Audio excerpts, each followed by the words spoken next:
Yo mga Lodi at Lodi Cakes, bakit kinakapture ng ATM machine ang ATM card? Ito ang dahilan mga Lodi at Lodi Cakes. So bago muna ang lahat, subscribe, comment, like, and share po para updated po kayo sa ating mga videos. So ito ang dahilan mga Lodi at Lodi Cakes. Ang ATM card ay pumaluktot tulad nito. Ayan, baluktot siya.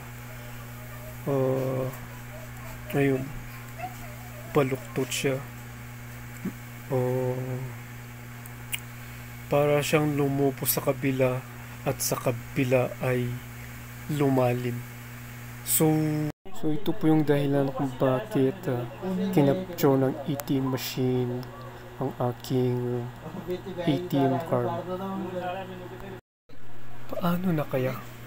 Nag-alala na po ako kasi hindi na lumalabas yung ATM card. Tignan po natin yung ATM card kung bakit po siya lumubo at lumalim tulad nito. Yung ATM card ko po, nilagay ko po dito sa may wallet.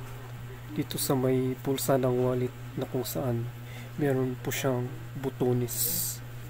So dito pala, hindi ko akalain sa butones ng wallet na to, naiipit siya ng butones na ito dito sa wallet na to.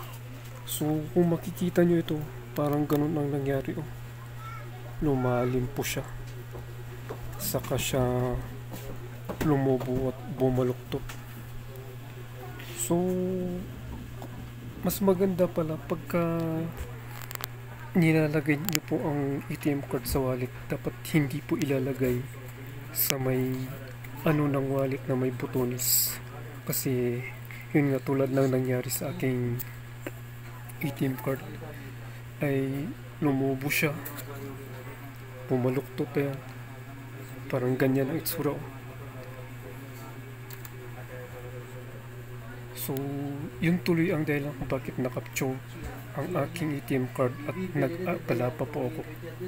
So mas maganda kung ganito po ang wallet nyo, sa ganito nyo lang ilalagay. Ayan, ganito nyo po ilalagay mga Lodi at Lodi Cakes. Dito sa may siksikan sa wallet na walang butones. Tulad po nito. So wag na wag ilalagay po dito ang ATM card para hindi siya lumubo at bumaluktot, para hindi makapture. So mas maganda ilagay po sa ganitong lalagyan sa wallet para hindi po siya makapture. So mga Lodi at Lodi Cakes, ano po ang gagawin pag nakapture ng ATM machine ang ATM card mga Lodi at Lodi Cakes? So ganito po ginawa ko, tinuntok ko po sila sa messenger po at sinubukang kontakin sa telepono.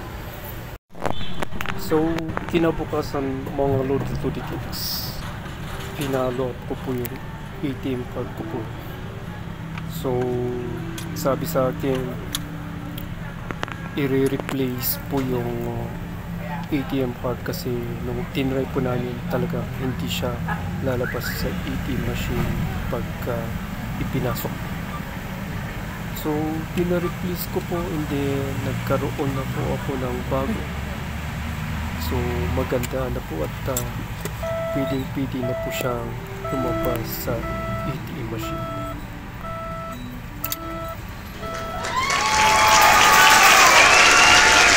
Subscribe, comment, like, and share po. Salamat po.